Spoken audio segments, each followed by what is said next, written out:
Olá, eu sou Mayara Singh e está no ar o Saúde e Educação. E no programa de hoje nós vamos falar sobre a busca pela beleza. Fica comigo!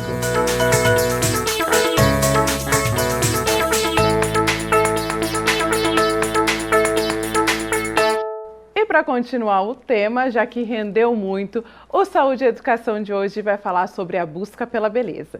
E para conversar conosco, eu estou com o cirurgião plástico, Dr. Nelson Letísio, e com a psicóloga, doutora Renata Tasca. Boa noite, sejam bem-vindos. Boa noite. Obrigada. Muito obrigado pela oportunidade de estar aqui com você. Ótimo, uma honra tê-los aqui conosco.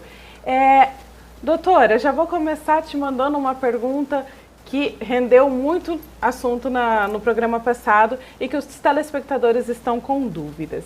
O que é distúrbio de imagem? Então, o distúrbio de imagem é quando a pessoa, às vezes, ela é de um jeito e se vê de outro, né? O que acontece? A gente vai percebendo que a pessoa não é, às vezes, tão gorda e se vê muito gorda, né? E aí tem uma necessidade enorme de transformar aquele corpo. Não se reconhece, né? Ela tem uma imagem dela na mente que não corresponde com a imagem real. É comum esse tipo de caso no consultório, doutor? Não muito, ainda bem, porque um exemplo clássico é o de dismorfismo que nós estamos falando, é o Michael Jackson. Olha. O Michael Jackson ele era um negro bonito. Se ele tivesse parado naquela época que ele usava aquela luva toda cheia de pedras brilhantes, ele estava um negro muito bonito. Ele tinha feito um pouquinho de cirurgia de nariz, tinha feito alguma coisinha na face, mas aquela busca incansável por uma aparência caucasiana, ou seja, uma aparência de uma pessoa branca, o levou realmente, ele ficou caricato, coitado. Então, essa busca é uma busca meio desastrosa, entre aspas. Já se torna patológica. Patológica, isso é o caso dela. Ela que teria que melhorar a cabeça do paciente para que ele consiga. É o que eu sempre dou exemplo. Eu adoraria ter a cara do Brad Pitt. Não tenho. Agora, não é por isso que eu vou fazer alguma coisa errada. E isso é aceitação. Autoimagem, a busca pela autoestima. A autoestima é uma coisa, a busca frenética por uma, como nós estávamos comentando agora há pouco, por uma beleza estereotipada, por um padrão estabelecido pela mídia. Isso é ruim, isso é patológico, né, Renata? Isso se torna desgastante para o paciente e muitas vezes ele nunca atinge. Ele vai buscar e sempre está infeliz, sempre frustrado e às vezes nem é uma cirurgia que vai conseguir restaurar o que ela busca. Porque hoje a gente também tem um apelo das redes sociais, né? Eu acho que isso é uma coisa importante. Então a rede social, ela dita muito a moda, né? Como se a rede social soubesse o que é melhor para a vida de cada um. E aí a gente vê as pessoas muito perdidas buscando a referência na rede social. A gente tem poucos espaços como esse, por exemplo, de poder parar para pensar e discutir o que então é a busca por uma autoestima e o que é a busca por um ideal que será que pode ser alcançado, né? Que ideal é esse que eu tenho de mim? Né? Porque alguém quando começa com uma busca desenfreada, a gente vê então os distúrbios alimentares, uma menina muito magra, né?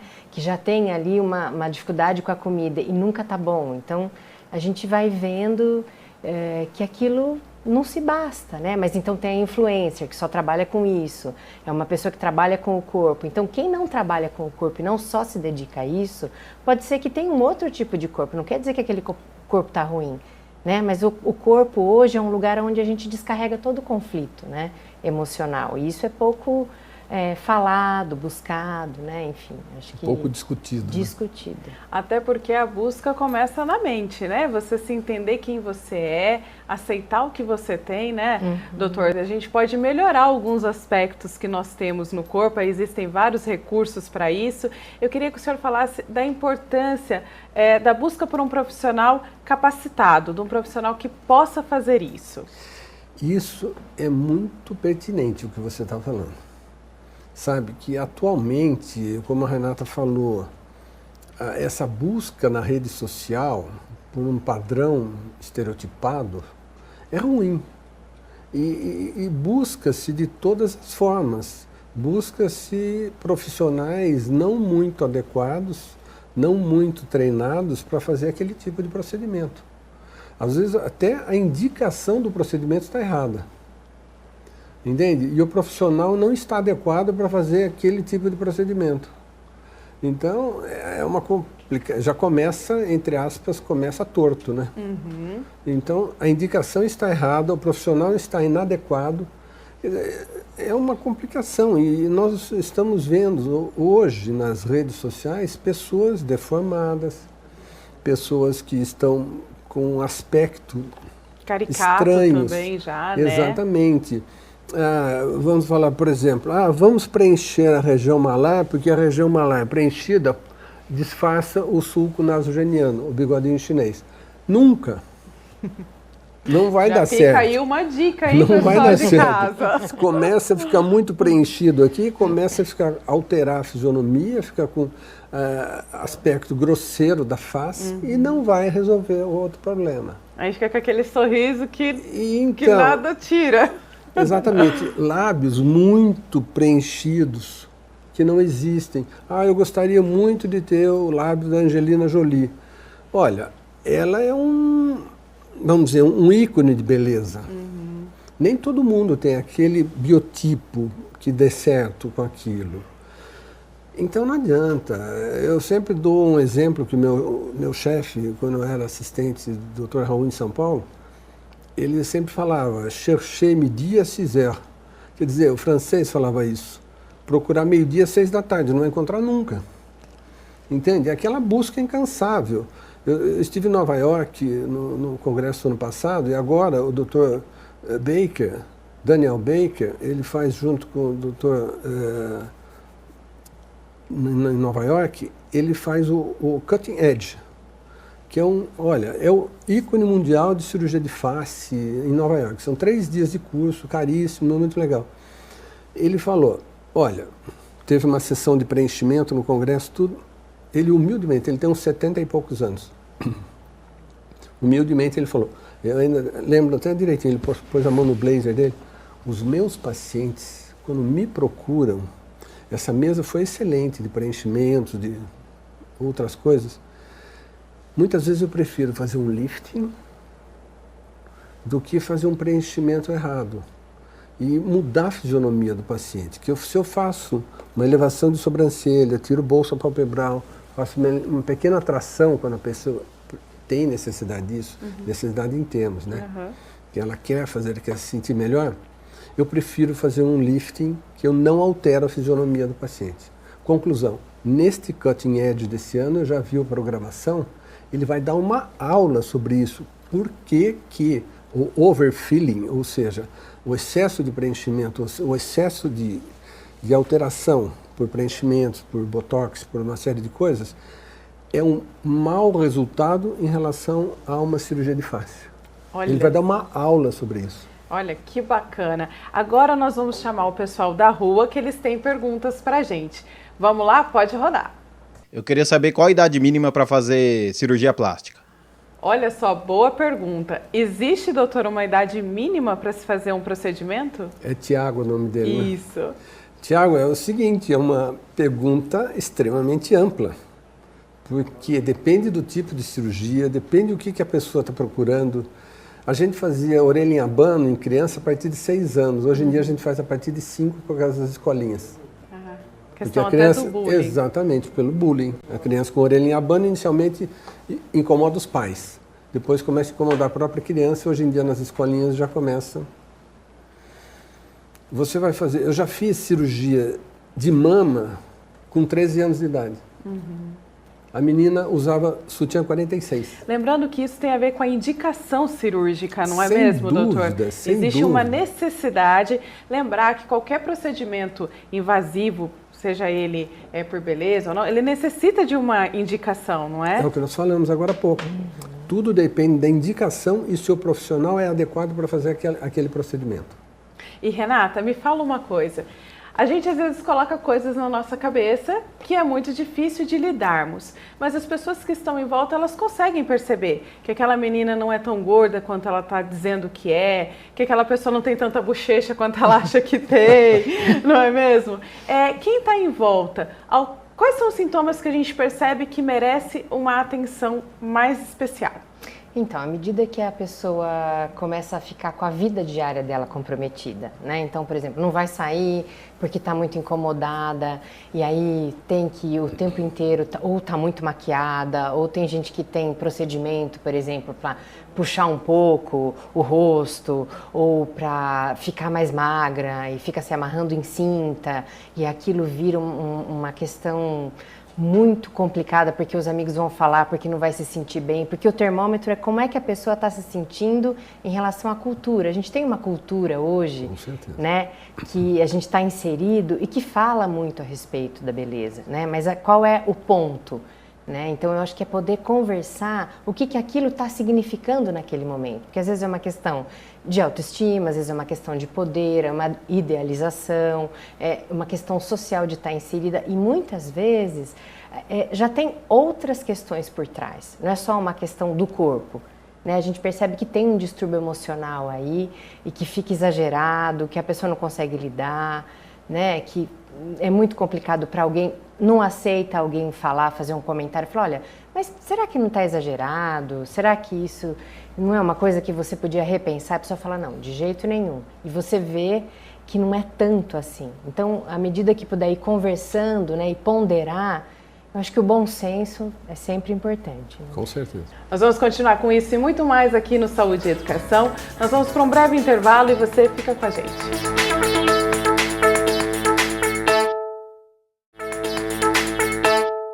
Saúde e Educação está de volta e hoje nós estamos falando sobre a busca pela beleza. E aqui comigo eu tenho dois profissionais experientes e com muita coisa para dividir com a gente. Dr. Nelson Letísio é cirurgião plástico e doutora Renata Tasca é psicóloga clínica. Doutora, no bloco anterior você falava um pouco dos sintomas de pessoas que já saíram do limite, né? Daquela questão de não me sinto bem com quem eu sou, com o que eu estou vendo. E essas pessoas buscam alguns artifícios. Eu vou puxar aqui o gancho, doutor, desses procedimentos que as pessoas fazem em casa, o risco que elas estão se expondo, ou nessas clínicas que não são preparadas com equipamentos, com profissionais adequados. Quais são os riscos que existem nisso? Olha, muitos. Há um tempo atrás, aquele doutor Bumbum, lembra? Sim. Aquilo é ridículo, né? Ele fazia injeção de um material inadequado num quarto de hotel. Então, esse tipo de procedimento é temeroso, porque envolve risco de vida para o paciente. Então, sabe, a gente tem que ter um bom senso de, como a Renata falou, bom senso é primordial em todas as profissões. Sabe, o que nós estamos falando, o profissional, eu acho que é muito importante. Porque a Renata falou uma coisa que procede muito, às vezes aquela busca incansável por alguma coisa. E ela não vai encontrar. E cabe ao profissional, frente à paciente, falar não. Eu falo não com a mesma desenvoltura que, nossa, vamos fazer, vai ser muito bom para a tua vida. Eu peço a Deus que me dê a oportunidade de fazer alguma coisa que seja boa para a vida do paciente. Sabe, o paciente às vezes está com uma mama grande, um flanco meio grande, um culote, uma pálpebra com bolsa, uma orelhinha abano, alguma coisa que a incomoda. E muitas vezes incomoda mesmo, né, Renata? Às vezes cria complexo. Imagine como mastia em homem, que é mama em homem. Dá um complexo muito grande. Entende? São procedimentos ótimos para serem feitos, mas voltando àquilo que você falou, agora o profissional não pode ficar indicando, não, vamos preencher, vamos fazer isso, vamos fazer aquilo. Hoje em dia, desculpa ser chato, mas tem esteticista fazendo botox. Onde ela teve uma aula de anatomia, a ponto de saber aonde está o músculo frontal, o orbicular dos olhos, ele vai até onde? Ele é nervado por que nervo? Ele vai até que ponto? Aonde fica o elevador da ala nasal? Qual nervo que nerva ele? Onde fica a irrigação dele? Ele é irrigado por qual artéria? É ramo de qual artéria? Da carótida interna ou da externa? Então não sabe nada de anatomia. E fica fazendo botox, fica fazendo preenchimento, fazendo uma série de coisas. Isso é temeroso. E lembrar que qualquer procedimento ele pode sim ter uma complicação e Muito precisa grande. de todos os aparatos necessários, Muito grande. até mesmo para salvar uma vida, não é mesmo? Com certeza. E nós vamos lá para a rua de novo para ver o que o pessoal quer saber sobre a busca pela beleza. Doutor, a criança que nasce com aquela divisão no lábio e as orelhas grandes, a partir de que idade ela pode fazer uma cirurgia para reparar isso? E aí, doutor, tem uma idade mínima para... Veja, ele falou em duas coisas distintas. Ele falou de lábio leporino, o lábio leporino e a fenda palatina. Muitas vezes você é associado o lábio leporino à fenda palatina. A fenda palatina tem que ser corrigida com muita urgência, porque a criança pode deglutir e aspirar o que ela deglute. Sim. Entende? Então ela vai aspirar uma mamadeira, então ela aspira, ao invés de descer pelo esôfago, vem pela fenda palatina, entra pelo introito narinário e vai. Então isso tem que ser corrigido com urgência. O lábio leporino, o lábio dividido, que é o lábio leporino, isso sim, você pode esperar 1, 2 meses, 3 meses para correção. Agora a orelha em abano a partir de 5 meses, de 5 anos de idade. 5 anos. E doutora, deixa eu perguntar uma dúvida aí que surgiu nas redes sociais, né? O pessoal estava acompanhando. A questão do distúrbio de imagem, ele é um distúrbio comum de ser diagnosticado? Ele é fácil de ser diagnosticado? Como que funciona? Então, normalmente o que a gente percebe é que o distúrbio de imagem é o que vem por último. Tem uma questão emocional anterior a isso, né, que ela vai se desenvolvendo, né? Você percebe que a pessoa tem um incômodo, às vezes, com a questão social, né, alguma questão na escola. A rede social começa a ser algo muito importante, que ela vai se refugiar nisso, porque aí a dificuldade de estar em sociedade fica difícil. Então, eu acho que essa ideia da rede social hoje, ela nos ajuda muitíssimo, né? Ninguém mais vive sem, né? Mas como é que a gente pode ir ponderando? Porque é um lugar para distúrbio emocional a rodo. E a gente tem uma dificuldade de ir percebendo. Então, a gente percebe, às vezes, ou quando a pessoa tenta alguma coisa em casa, né? Ou fez um procedimento que não foi satisfatório, né? E aquilo vai num crescente ali, buscando, segue uma pessoa, segue outra, quer ficar igual e nunca fica, porque a busca não é do corpo, mas é de uma saciedade de ser o que se é.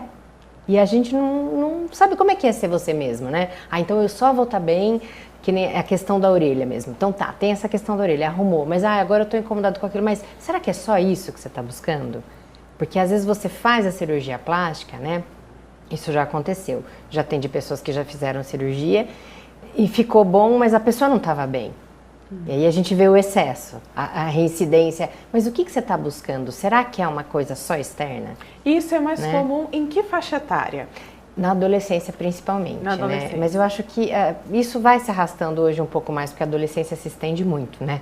Antes a adolescência terminava, né, 20, 21 anos, hoje a gente vê aí a Organização Mundial de Saúde aumentou para 25, 30, porque tá difícil a relação aí do pessoal ir assumindo as coisas, né? A gente percebe. E será que isso tem a ver com a busca eterna pela juventude também? Pode ser. No próximo bloco nós vamos falar sobre isso. A busca da beleza associada pela busca à juventude. Fica com a gente.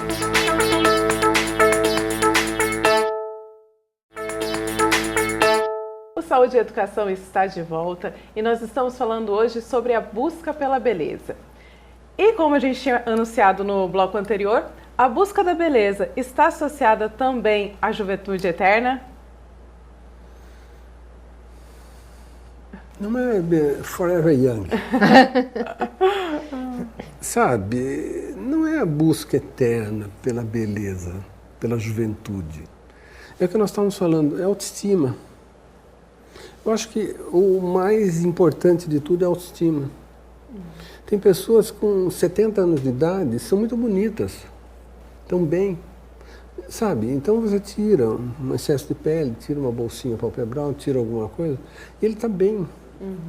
Sabe? Depende muito de cada pessoa, de cada organismo, a genética, a cultura.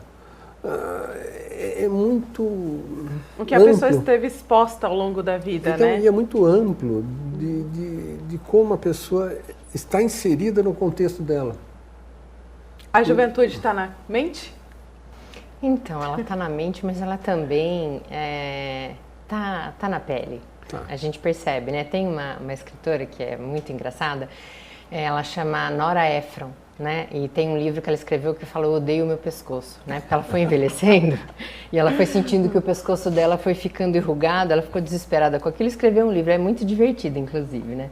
Mas eu acho que é a dificuldade também, além da autoestima, que eu acho que todos nós temos de envelhecer. Porque eu acho que, assim, chega um momento que a gente vai se dando conta do que aconteceu na vida e você já não tem tanto vigor e disposição como você tinha aos 20 anos. E agora você tem noção do que foi aquilo. Mas tem coisa que dá tempo e tem coisa que não. E como é que a gente lida com isso? Porque hoje em dia não tem espaço, né?